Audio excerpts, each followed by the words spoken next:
but we took a lot of time and effort to look, to analyze, to make sure that we covered the north, south, east, west, the associations that's involved, and the people that it affects on property maintenance code. And so I think y'all are here, and I appreciate y'all being here with this, and y'all representing, some of you individually, a certain section of the town, as well as the association, landlord association, the Fairview Association, the realtors. Jason is the president of the real estate board of realtors. I'll get it right in a minute. And then the rest, excuse me, Cindy Kills. Okay. And the rest of you is here because we think that you'll do an excellent job, be open-minded, look at this property maintenance code. What is it and how are we going to get there? We put together a booklet that y'all will carry, and we'll be having stuff as we go, handouts to put in there. And what I told Lieutenant Todd Nelson, as y'all know, he is the department head over our quality of life, which is basically our code enforcement division of the city. And I've asked him to put this book together, and we talked about it along with Tim Renshaw, who is our chief building inspector, where a lot of the complaints come through. And so we put a 3-ring binder together for that, and Todd will go through with that. Basically, tonight is more of an organizational meeting as to the mission and the vision of what we need to get accomplished between now and October the 6th. By resolution, that's when we said we would have this work done. If it is not done and not a rush, then we can always move that, but I think that we can get most of this stuff done between now and October the 6th. That would also include having a public hearing of what you all come up with. All right. What I want you to do, though, is to enter into this project open-minded. You've seen a lot of publicity, things written in the newspaper. There have been things said that is not true. Just be very honest with you. And these meetings are public and open to anybody. People saying, well, the mayor's going to start charging $1,000 a year, or the fines will be so high that he's got to hire more people to do all this stuff and that. That is totally wrong. I'll tell you that now as mayor. There are things that have been said about the property maintenance code that we need to clear up, and we will clear up as we go through this. And so what you've got in the book tonight, and he'll go through that with you, is basically the things I wanted to put in there is, number one, where are we at? Where are we at as a city? Where we're at as a city is that your city council has approved for a one reading only an ordinance that is for multifamily only, okay, for that. And that ordinance was adopted where it is got both internal and external. The entire book is about the business, which mirrors the building code, but that was kind of brought to my attention today, is the way that ordinance is written now, that is for interior and exterior for multifamily. And then Mr. Vance has a ordinance that he pulled and did not pass through and asked for to be adopted to include residential, commercial, and industrial. So that's kind of where we're at, is that we just said we're going to adopt this book. We don't believe that we think we're just going to adopt that book and everything in that book is the gospel and for our town. And it may not be the best thing for what our city needs. What we do know is that the property maintenance code is very much needed to keep our town in order, what I think you'd want it to look like. And whether it be residential, commercial, industrial, it doesn't make any difference. So what we've done is we've put the ordinances in your book that is on the floor now for first reading. We also put the working papers that Dan served on another committee that is in there for y'all to look at, study. And also we've got the entire booklet in there, I think. Am I correct on that, Todd? The entire property maintenance book. And so what we think, and there's, you all will decide which way you want to go on that, is stick with what is on the floor. It'd be A. B would be to go back and look at what Dan and them has worked at. C would be simply go back and look at the book and take out what you think Jonesboro needs out of that book. And so there's several options you're going to have. Our job as a staff, as Todd and Ted and Tim is here, is to share with you the things that we go through with every day in property maintenance code. We get a lot of calls for things on property maintenance. And so that's what we're here for, and to pull any information that you need that will help you go along of getting to where you want to go at the end of the deal on the property maintenance code. But I want you to go into this thing very open, as though, in my opinion, if I were sitting in your chair, I would look at it as, okay, we're starting from zero. Now, we've got a book here we can study, and what is a property maintenance code? Why do you even want one? And how does it affect everybody in the city? And what's the purpose of a property maintenance code? Property maintenance code primarily is to keep this city orderly, clean, and neatly, so that that all of us will live in a great community for ourselves, as well as anybody coming into our city, whether it be a commercial, it can be residential, or it can be multifamily or whatever. So an example of that, I'll just tell you very quickly, is 49 North. We cannot predict, even by having a master land use and master street plan, this city cannot predict. We can have a vision of where we think growth is going to go in our city, and we can work with our infrastructure, which we're behind in our city, in some areas, just like 49 North. No one knew, and those houses would have never been for sale, I can tell you, had Baptist not put a $500 million hospital in that area. The day it was announced until this day, everything out there has either been sold or is pending. Okay, all the way to the Farville curve. And we also know that it'll take years to develop that up there. I think Jason would agree with that. You may have a vision and you think that you'll build out in that area very quickly. It takes years to build out in a certain section of town. So that gives you time, you hope, to build the infrastructure that you need for fire, police protection, sewer, water, all those things that you're going to have in that area. One of the things we're lacking in now is transportation. Jonesboro Chamber of Commerce just passed or did a survey, 1,885 respondents. The number one deal in this city right now, in all types of ages, all types of deal, was our transportation, our infrastructure. Absolutely has to be worked at and done, because getting through town as well as even through your town is something that we have to look at every day. So, and we've done all the right turns, left turns, the yellow arrows we just about can do right now, and that's all been on state highways. Highlands is a state highway, Red Wolf is a state highway, so all the money we've spent and the city's money and match has been on state highways. So now it's time to have an eastern bypass. It's time to look at all these intersections. Highland and Caraway needs a double left, 2 straight, 1 right, because we know that somebody's looking at Coca-Cola plant now. We know it's a high-end upscale retailer, and we know if that closes very quickly, that that plus a restaurant behind there, all kinds of things that's going to happen to your town. The shopping center on Highland and Red Wolf just sold. You saw that on television last night. Tremendous changes will go on in that intersection right across from Turtle Creek Mall. And so these are the things that we all need to be thinking about as we go through this property maintenance code, particularly if you're going to put in commercial, residential, and industrial. And so that's something we need to look at. I mean, we've got a condemnation right now on the Ice House. That's industrial, if you want to call it that. And so these are things that we need to look at. So I appreciate you all participating in this, and I want you to vote your convictions. I never tell people how to vote. My job is to give you the facts and to give you the staff to give you everything to look at, which you then will make a decision on what you want your city to look like, not only today but in the future. And for your grandkids, my age, I'm talking about my grandkids now, okay? But my kids are grown and all of that. So again, I thank you much. I'm going to turn it over to Todd, but really tonight what we want to do is just do an organizational, let him go through the book with you and spend some time, and then next meeting we're going to get down to what I call as Teresa used to say when she was teaching, the nitty gritty, right, Teresa? She was a real professor, and I was just working out at Arkansas College, Lyons College, but she was on faculty there, I think, when I was out there trying to teach and be a banker at the same time. So anyway, thank you all very much, and I'm going to turn it over to Lieutenant Todd Nelson. Good evening. Good evening. Todd?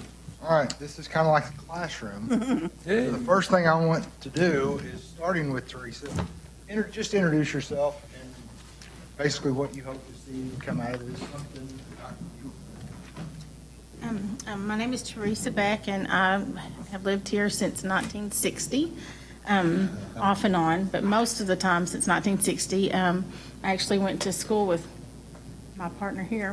And anyway, I just want to see our city grow and improve and attract more industry. I think we've done amazingly. When I grew up here, you know, Caraway Road was gravel. So I have fond memories of that, but I think we have great potential, and we've seen a lot of potential, but I'd like to see even more. So, My name is Mike Boone, and I've been here since 1990 as well.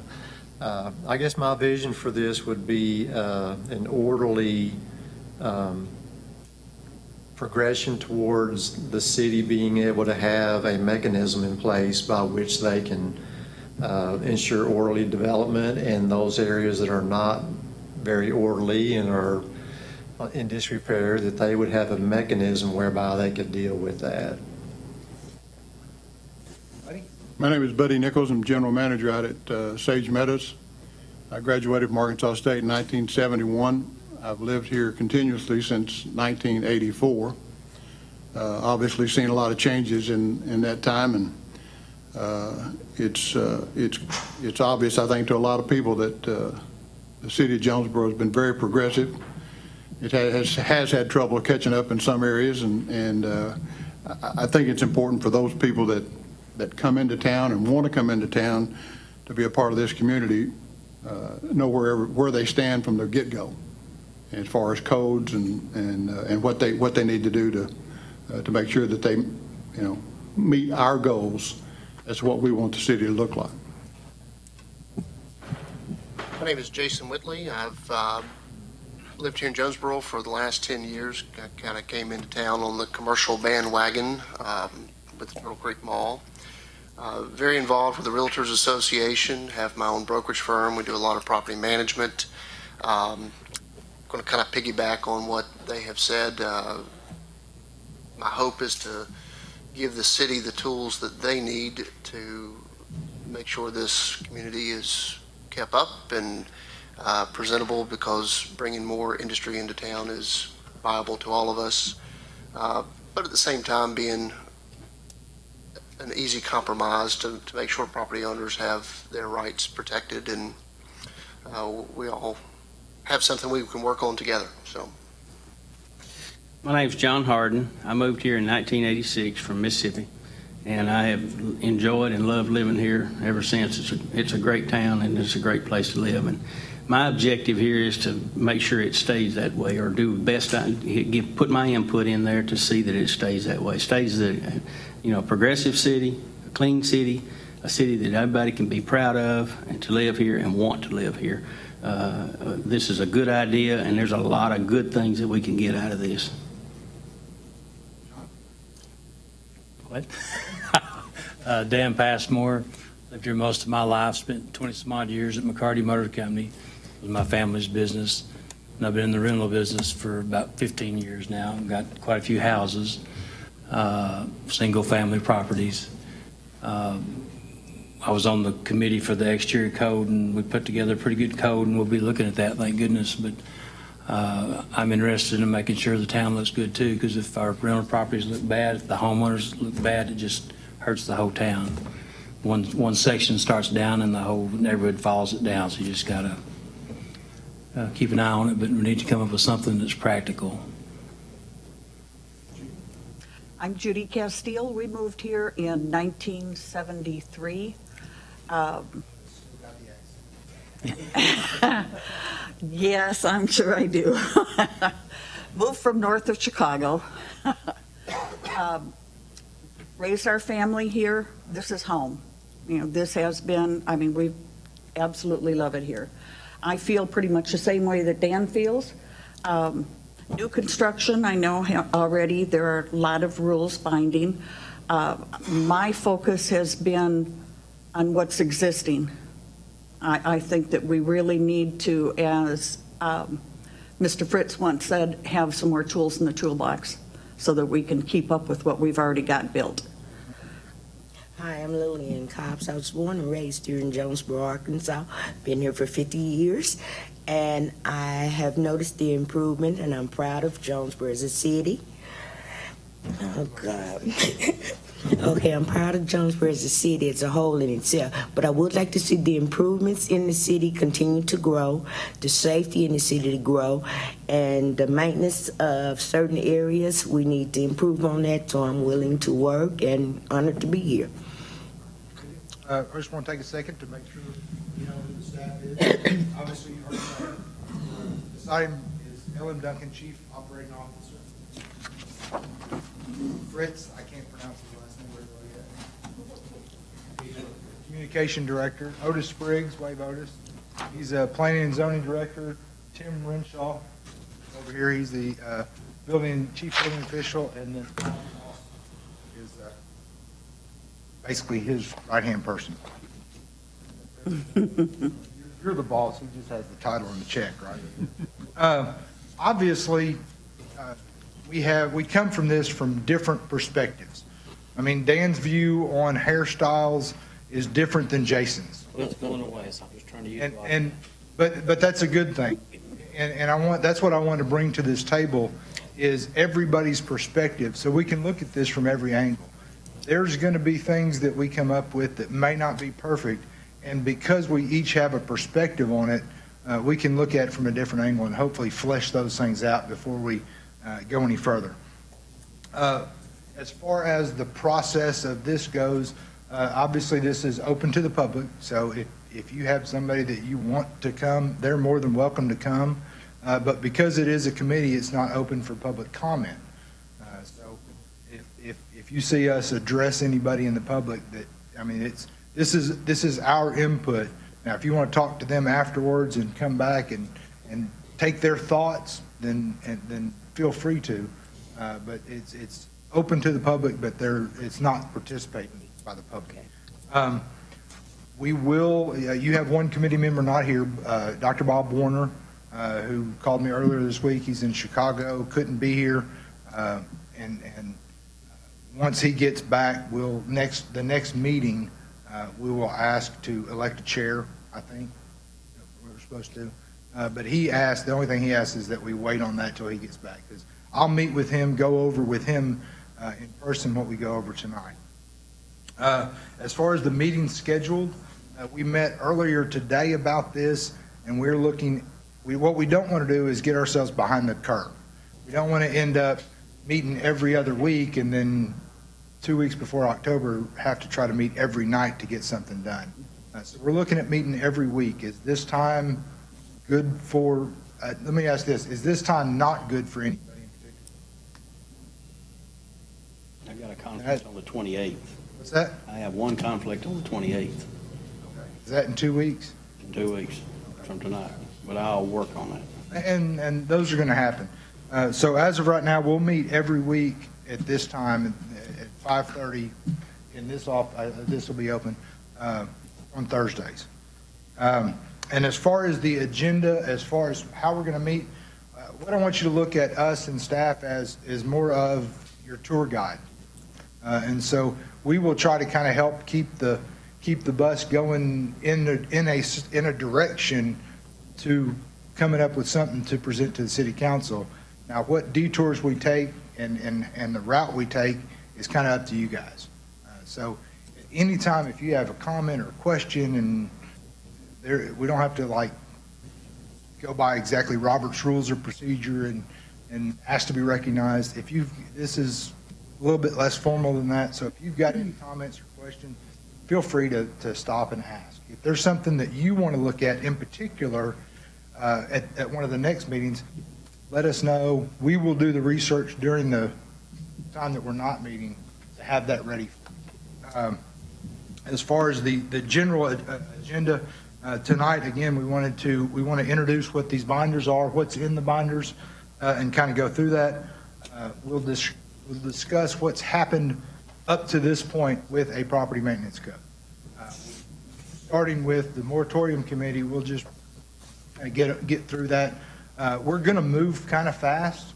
If we need to slow down in spots, we'll slow down. So I talk fast, I think fast, and so if I get going too fast, you'll have to kind of help me put the brakes on. And then we'll talk about also, kind of expand a little bit on what your vision and the direction that we want to take with this. Because there's one of four kind of directions we can go, and one of 5 different conclusions we can come up with. And we'll discuss that tonight. For the next meeting, just go ahead and let you know, we'll look at electing a committee chair. You don't have to write this down. It's not that important. But we'll look at electing a committee chair. We'll go through and actually make some decisions next time about what direction you guys want to go. We're not going to make those decisions tonight, but we're going to talk about it. And then after that, the meetings after that, if it takes 1 or if it takes 4, the intention is to go through the International Property Maintenance Code. Look at it. That's similar to what we did in our other one. Look at it. We're going to try not to get bogged down in legalese language, but stick with what the ideas are. I've read this book probably 5 or 6 dozen times, read different sections, looked up the different words about what it means in the context of it. So I can hopefully help assist with that. So we're not going to get bogged down into every little dot and tittle on where it goes and if that's right.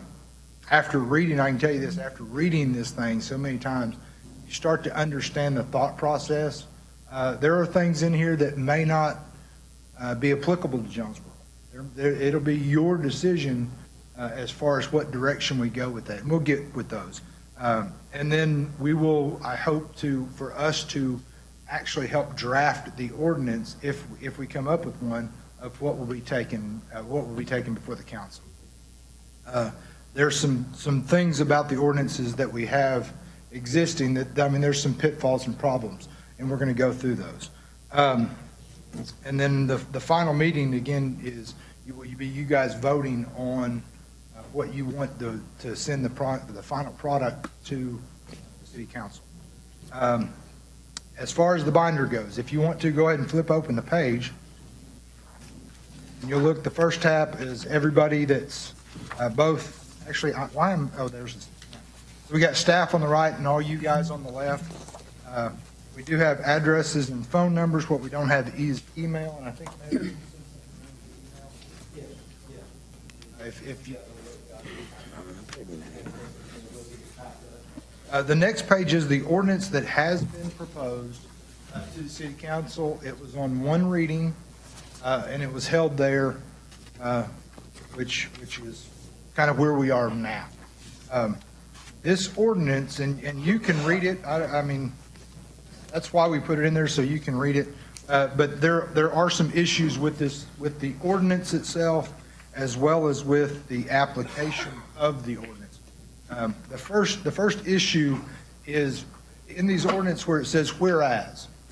The whereas is kind of the intent of and the reason for an ordinance. And in the whereas, it says applies to 3 or more doors. However, at the bottom, it asks to adopt the entire International Property Maintenance Code. I'm going to ask you to flip. I feel like I'm going from Genesis to Revelation here, but I want you to flip over to the admin tab. You should see Chapter 1, Scope and Admission. This is of the International Property Maintenance Code. And if you look at scope, it says the provisions of this code shall apply to all existing residential and non-residential structures and all existing premises and constitute minimum requirements and standards for premises, structures, equipment, and facilities for light, ventilation. And I don't have to read any more, but you can see that the scope of the International Property Maintenance Code covers non-residential and residential.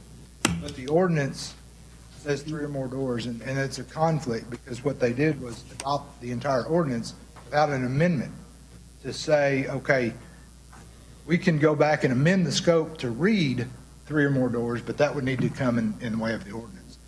The other thing, and I won't go through all the sites yet, the other issue with the ordinance is that there's a lot of places in the International Property Maintenance Code that refer back to other technical codes that we use. One of them it refers to, or we don't use actually. A lot of them refer to the International Property Maintenance or International Building Code. Well, we don't use the International Building Code in Jonesboro. We use the Arkansas Fire Prevention Codes, Volume 1, 2, and 3. So the reference in the International Property Maintenance Code is not correct.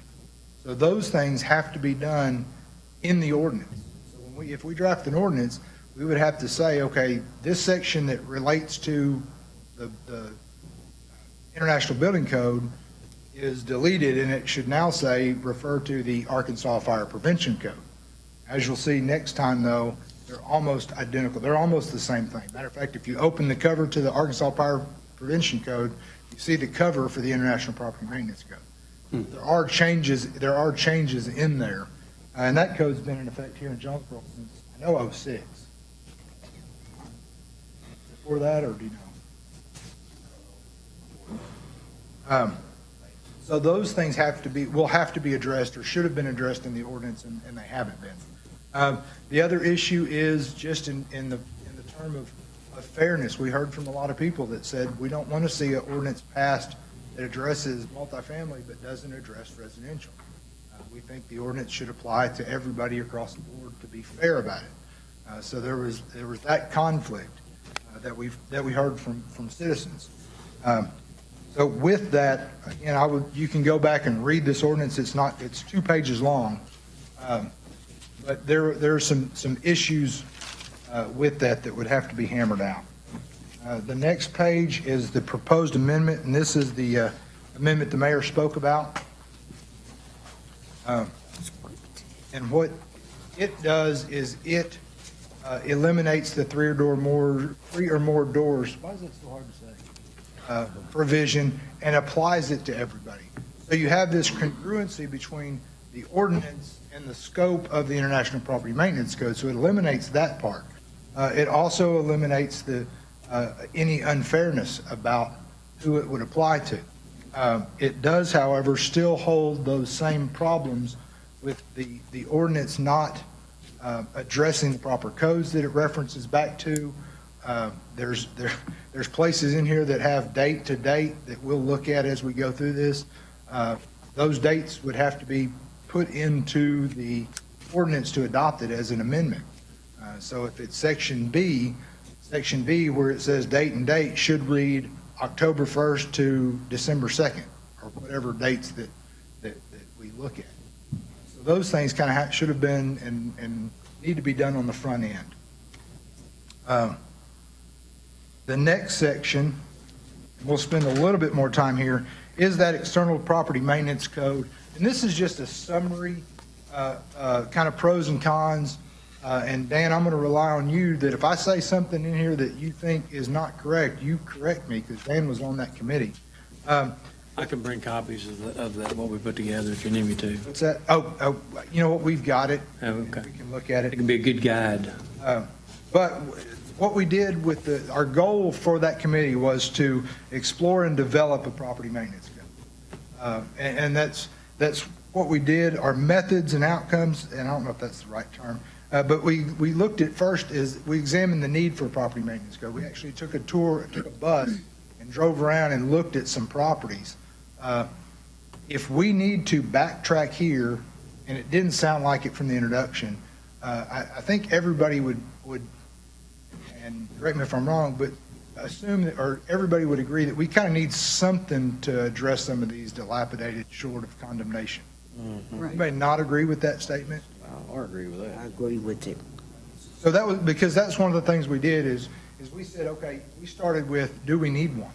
Do we need a property maintenance code? And so we went out and looked at houses, and I can tell you that from most of the people that were in the committee that I talked to, after we got done looking at what we had out there, and what we looked at were houses that, number one, wouldn't be condemnable. We could not condemn them before the city council. They weren't that bad. They were structurally sound. But the condition of them, and some of them were really bad, that we didn't have ordinances in place to address. So the conclusion was from that committee that we did need something to address property maintenance. The next thing we only considered, and you see, we only considered the external of a property. Now, I'm not advocating that we go inside a house or that we look at the inside of the house, but the problem with that was we never considered it. We never considered the idea. It was kind of, we started out from, hey, we're only looking at the outside. And so what I think is through this process, I hope we do, is we back up and we actually consider, should we go into a house? Are there any situations that would require us, or that would dictate that we should look at the inside of a house? After reading what's in the property maintenance code, I can tell you there's some things in there that I don't like, me personally don't like. But there's also some things in there that I think we should look at and give it more consideration. We also, that committee, we took on the task of trying to write our own ordinance from the property maintenance code.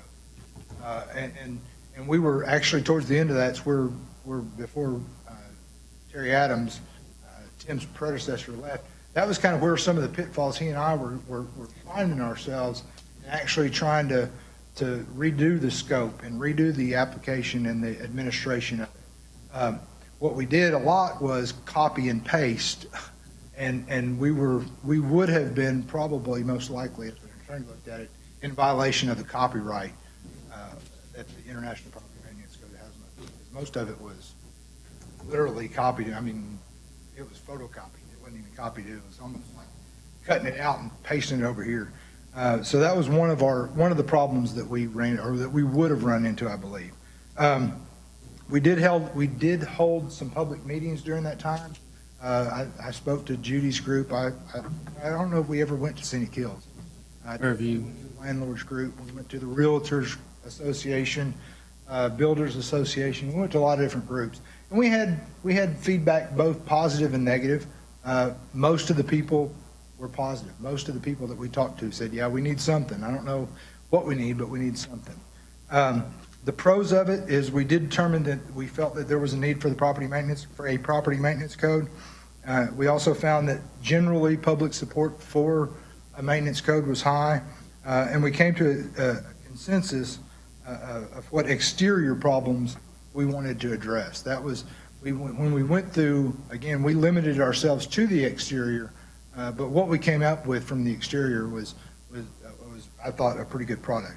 The cons of it were we had that copyright information that may have been infringement of. We never considered the inside. What, if any, condition on the inside. Terry's famous line was, "Well, I can get that with mechanical code." And I want for us to at least explore that and look at that to see where we need to go.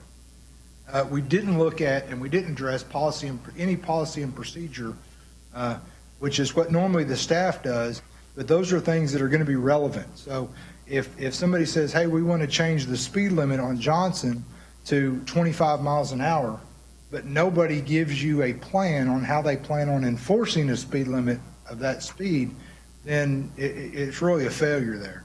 And that was one of the places we weren't really up to speed on, is we didn't have a policy. We didn't discuss policies as far as our procedure on how we're going to enforce it. We kind of touched on it a little bit with general ideas, and that's something that I hope that we have time to explore. We need to make time to explore that. And then our progress, we did get a little slow. We did have Charles Frierson, who is an attorney and one of the city councilmen there, that helped us with some of that legal language, but we did get a little bit bogged down trying to write our own code and the kind of legal pitfalls we could possibly fall in there. And then we didn't complete it. We weren't successful in completing something to present to the city council. Again, we had a pretty good, solid definitions. We had a really solid exterior part of it. Our administration part of it was kind of, we took the whole administration part of the property maintenance code, and as we started cutting and slashing, we kind of ran into basically logical problems. And we were a little bit bogged down before Mr. Adams left. Is that a fair assessment? Fair. Anything you want to add to that? No, we just, we went through that book line by line and got out stuff with Charles Frierson as an attorney there for the legal points of what we did, and took out things that were just overcomplicated, didn't apply to structures in Jonesboro. But I thought we finalized all but the enforcement of it when we got done with it. That was my understanding, but I was at all, I might have missed one meeting, but I was at all but one or at all. I'm not sure which, but I think so far you're the only repeat offender here, aren't you? yeah. Back through the book, the next section, you're going to see, the next section starts the International Property Maintenance Code. We're not going to go through that in detail tonight. That's kind of what this whole thing is about. We'll go through it in more detail later. But we broke it up in the admin part of it, the definitions part of it,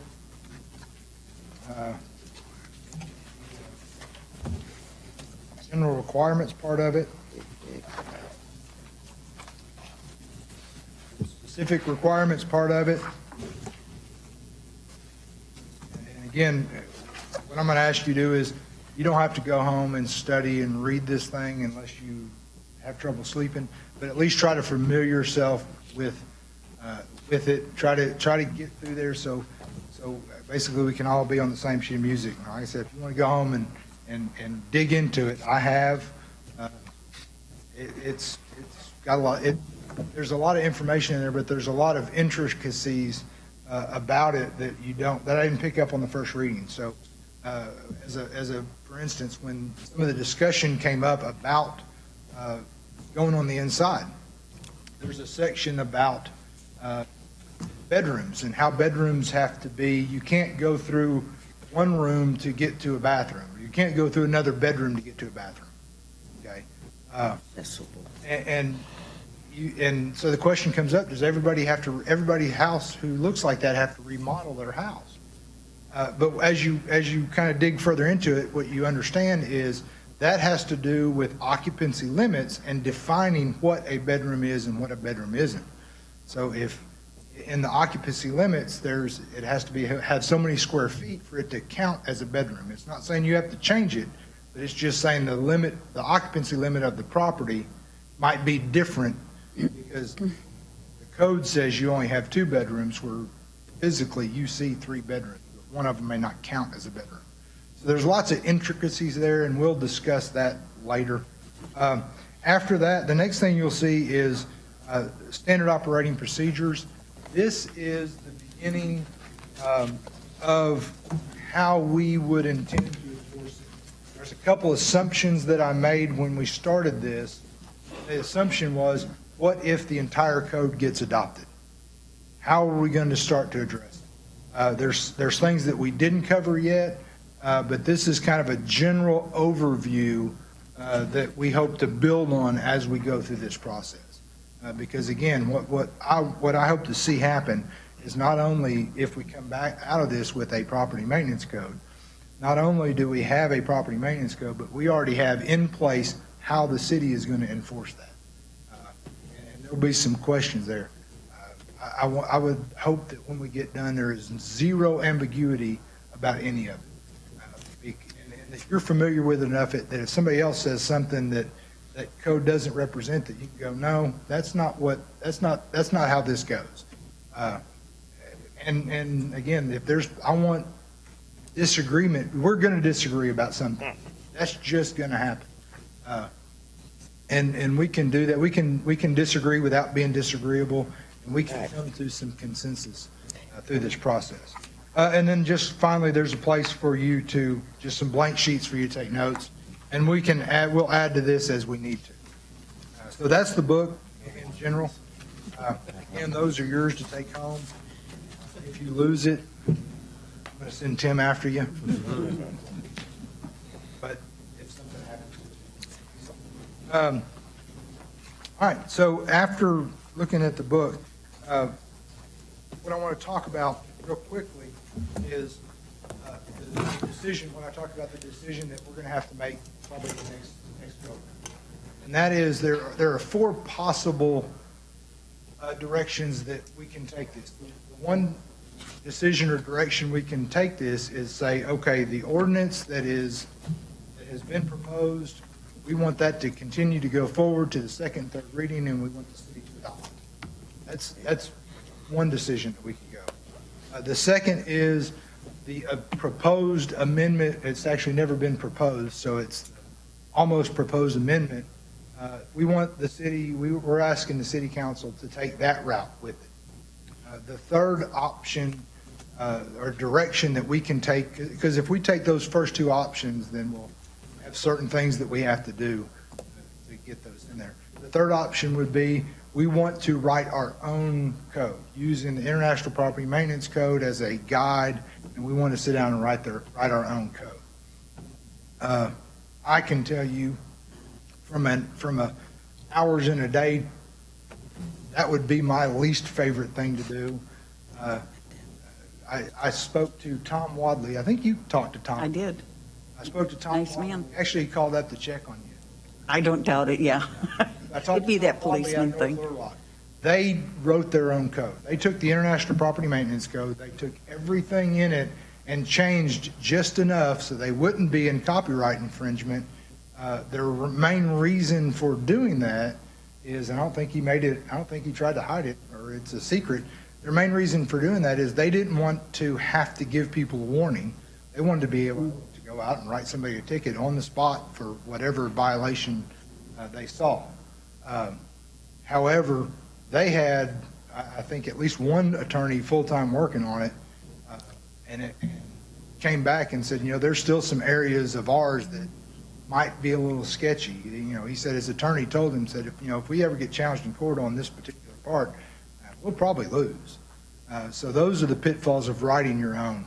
And then the fourth option or direction we could take is to adopt the International Property Maintenance Code with amendments to what we want to change in it. Fort Smith took that approach. The main things that they changed, mostly they changed were those technical codes that I talked about, the reference to the right code. It's on their website. If you want to look at Fort Smith's website, I can't tell you exactly what tab it's under, but if you look for code enforcement or maintenance code, they have a section on that, and they have a whole list of amendments that they adopted to theirs. They changed a few definitions. They changed a few things to make it applicable to them, and they filled in the blanks. So I don't want to do the exact same thing Fort Smith did, but what they gave us was a pretty good roadmap. Matter of fact, I went through the property maintenance code and I took all their amendments and line by line I went through to see exactly what they changed and tried to understand why they changed. And we'll have that available should we take that option of looking at adopting the code with the changes that we want to make.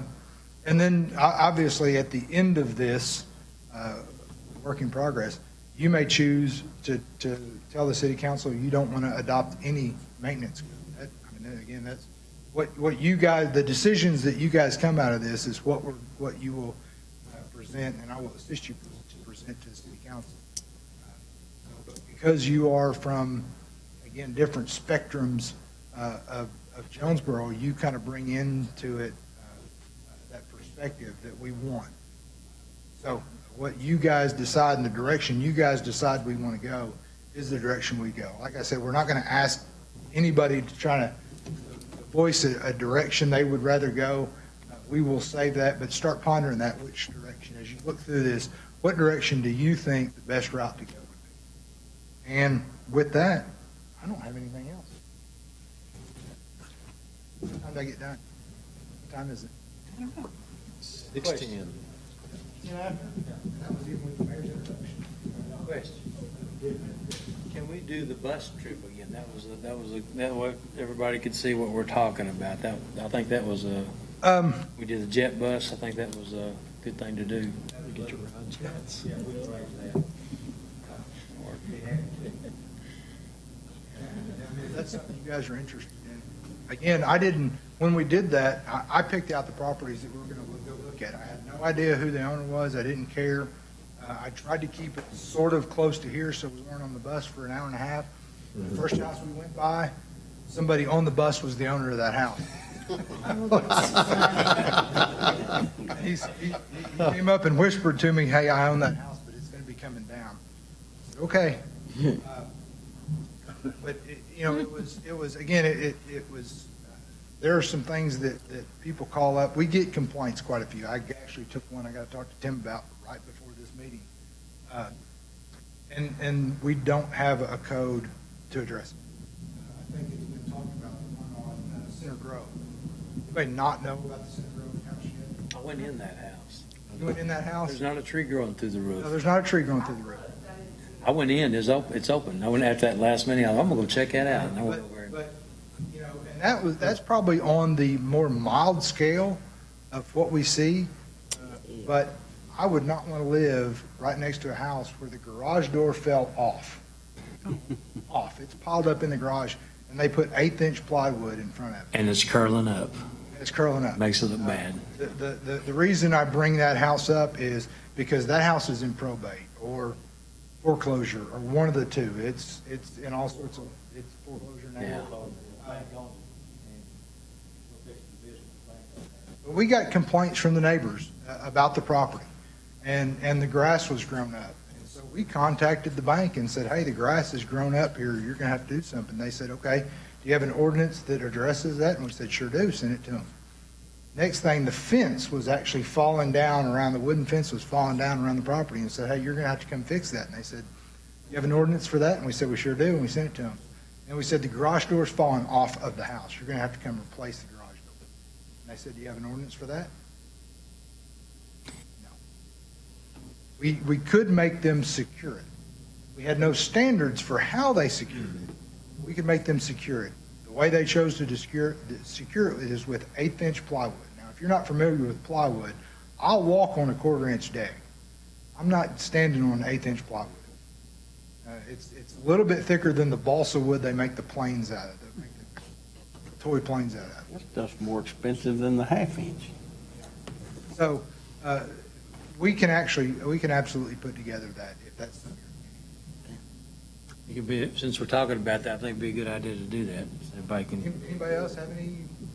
So we'll be able to list an ordinance at that point when the bank, kind of rebuffs you on that, you'll be able to say. Yes. The bank will have to follow through. I mean, absolutely. It's again, and the reason this goes, the International Property Maintenance Code, and I'll just talk about this for a second. I know it got just lambasted about it being the International Property Maintenance Code. And I think most of you have heard the history that the Southern Building Code, what we used to go by, kind of merged with a couple other companies, and they came out with this International Property Maintenance Code. Not taking in what Europe's doing in their houses, but actually exporting that. So they could basically, they're selling a product too. They're selling that code, and they want it to be applicable. But the Arkansas Fire Prevention Codes, which we use, we have one code, Volume 1, and Tim knows these, I don't. Volume 1 does residential fire. Volume 2 does. Volume 3 does. Okay. So it tells you how, if you're going to build one, how it has to be built. And it goes through the standards. And then we have the existing, it's actually the international existing building code. Same company that puts this on. And if you want to go alter your house, if you want to go get an alteration permit to alter your house, it has the guidelines of how you can alter your house. What this is, or what the International Property Maintenance Code says, okay, you've built it, you've altered it, now here's how you maintain it. And they all three of those run parallel to each other. Again, they also wrote this code as a way to try to apply to everybody in the state. Every city, whether it be a small town in Kentucky or a high-rise in New York City. And so our task will be is, does this fit us? And if it doesn't fit us, what do we need to fit? What do we need to fit? So, anybody else have anything? Two questions. Is there another town in Arkansas that has adopted this property maintenance code in its current form that we know of, without any amendments? Out of maintenance and deletions. I want to say there are. I know there are. Little Rock shows, according to the International Property Maintenance Code, Little Rock, the city of Little Rock, chose to have adopted the entire code. Again, North Little Rock wrote their own using this as their guidelines. Fort Smith adopted the International Property Maintenance Code with amendments. Now, Little Rock tells me, the landlord association there, that they did not adopt that whole book. They adopted part of it, but not the whole book. What they did was, their amendments were deletions. It's what I've seen, when I've researched as many of them as I could find in as many cities, and 90% of it, they might, like you said, they might have changed a word here or there in some areas and redefined something, but 90% of the changes to the International Property Maintenance Code were a deletion of a line, a complete deletion. So they just took that out. And I think that's what Dan and them tried to do a lot with the exterior, was take out things that they felt like would have been, a burden on a homeowner that couldn't really afford it, or maybe something everybody could really live with. Because as I understand it, as I listened to the public comments that in the last meeting, I didn't hear anybody complain about an interior. Now, I know there probably are some problems, but until Tim and them start getting a whole lot of complaints about somebody's interior, I don't know that you need to address that. I mean, that's just my thought. But I'd say, I bet Tim can't name an interior complaint anywhere unless it's roaches that they brought in, My complaint with what we did before wasn't that we didn't address the interior of the house, it's that we never even considered. Right. I mean, it was a shortcoming more than it was. We weren't charged with doing, it was charged with doing We that. never even considered the possibility of it.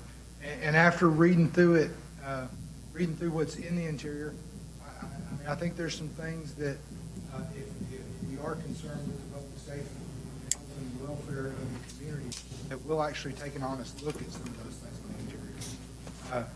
Again, it'll be your decision, but the section on occupancy limits, the occupancy limitations, Tim and I talked, I have no earthly idea how I could enforce that. I would have to come up with an idea of how to enforce it. A housing authority has rules that if you're not on the leash, you can't stay there. Right. Okay? And we get complaints about people staying in a HUD house that aren't supposed to be staying in it. I have an investigator that he'll have to go out 6 or 7 or 10 times trying to catch somebody there, or hope they get arrested there, and hope we have either probable cause or warrant to search and find their personal belongings there to establish that one person lives in a HUD house that's not supposed to. To try to enforce that citywide, from an enforcement standpoint, I have no earthly idea how I could do that. Some people Really, your resources better spent someplace else. So that's a section on the inside that, to me, has nothing to do with. There's a couple more. I asked Tim, Tim again being the chief building official, about safety and welfare, and said, okay, if for instance, if the interior doors, as the house settles and you try to shut the door and it doesn't shut all the way, is that a health and safety issue? His comment was, actually, that's not what he said. He said, I don't care if there's not a door hanging on the inside of that house, as long as there's 2 on the outside, as long as there's ones on the outside. So again, we really wanted to at least take an honest look at the inside. And from the perspective of health, safety, and welfare, look at it. And it may come out to the same conclusion, that it may come with the same product that we had when we met, that we only look at the exterior. But I hope that we take an honest look at it, because if we're going to go through this much trouble, if there's something that we can address on the inside of the house, save somebody's life, then we need to do it. Let me make a comment on that.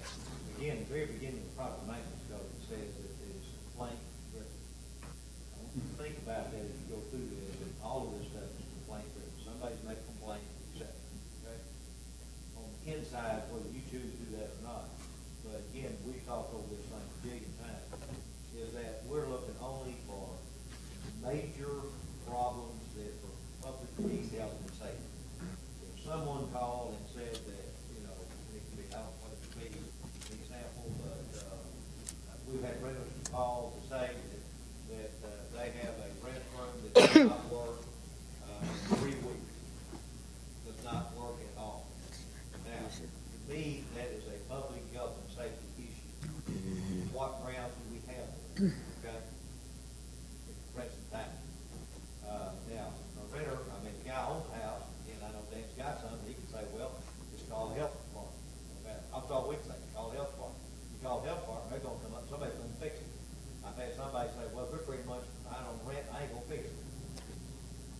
That ain't an answer. That's not a legitimate answer, in my opinion. And so what I'm saying is, that if you go inside the building, and you're also gonna look at how you get inside that building. Not that we just go up, we get a call, we go in and say, hey, we just don't knock on the door, going in. There's a whole section on how you do that, okay? The other part of that is that if in fact you have a lease on a house, then the outside and the mowing stuff is your responsibility, not the owner. Okay? So if I rent a house from you, and I let it grow, and I have an inoperable car, we fought this for 2 years since I've been mayor, and we have two different definitions of inoperable car. Okay? We have moved, I don't know how many inoperable cars in the last 2 years. Several, do you think?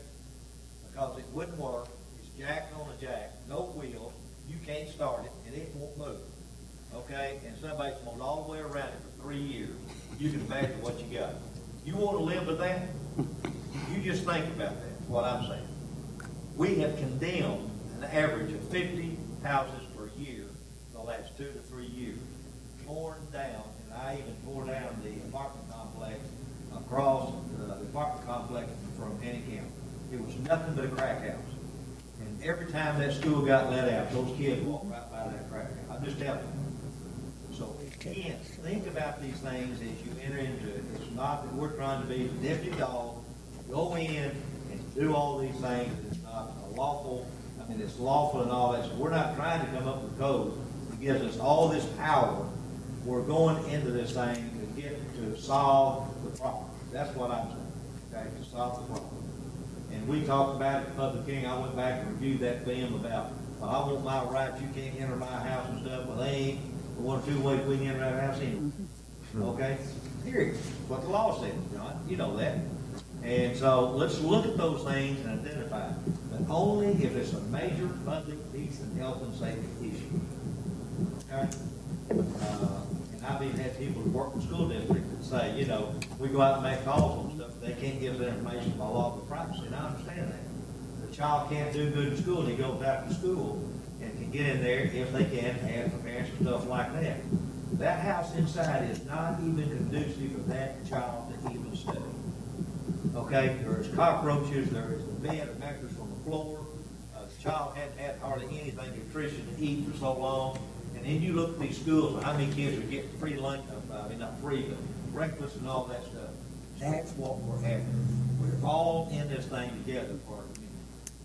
And so that's the way I look at this thing as I enter into it. We don't want to write anything that gives us a big old power stroke here. We're going to go out and do all these things. That's not what we're saying. Okay? Well, I'm involved in the North Jonesboro Neighborhood Initiative for the last year and a half.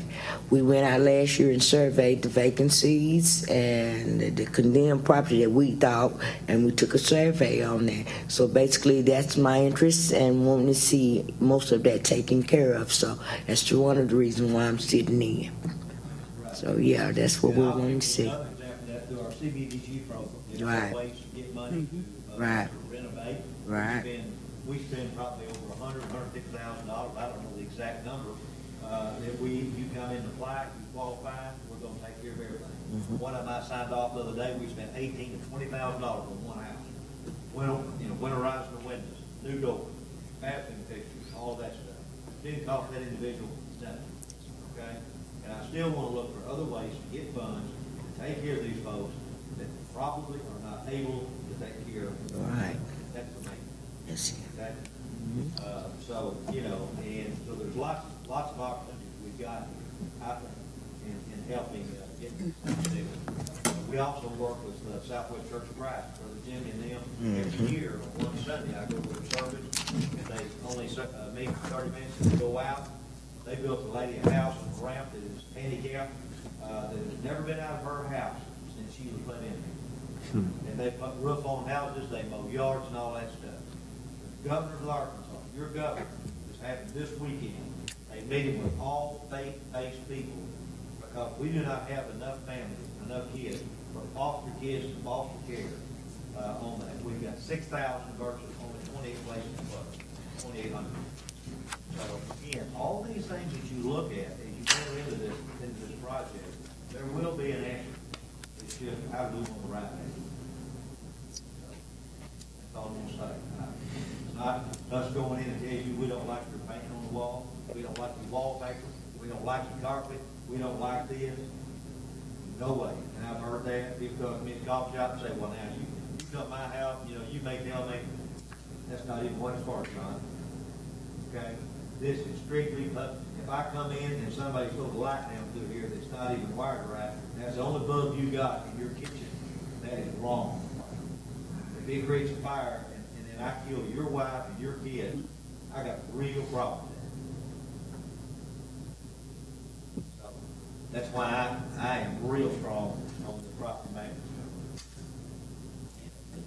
But we can do it right if we don't, like I say, and Danny was right. I mean, they started going through there and deep stealing and pulling. Johnny was right. They went there and started leaking. This don't fit them.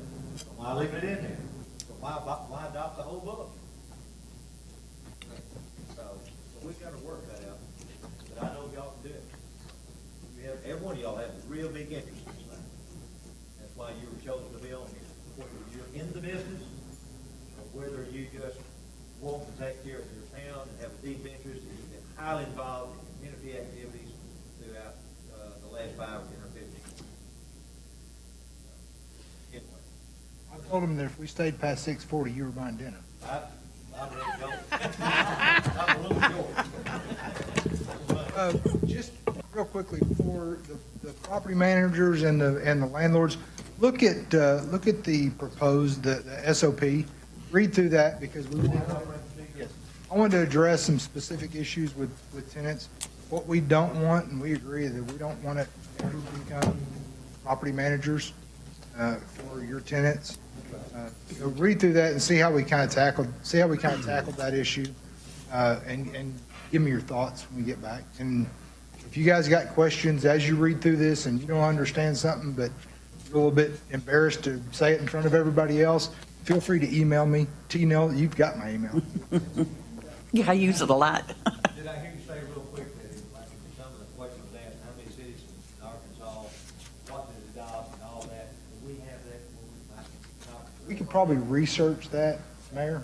I think that'd be good. I always like to compare other deals. Sometimes, and I always get in a hurry, I'll say, wait a minute, that's okay for Conway, but it's not okay for John. Okay? I looked for cities that had something similar and kind of basically the approach they took. I didn't look at specifically see what everybody else did. I can take a look. Very good. Oh, tnelson@jonesboro.org is my email. So feel free to email me, and my work cell phone number's on our website. Sweetheart.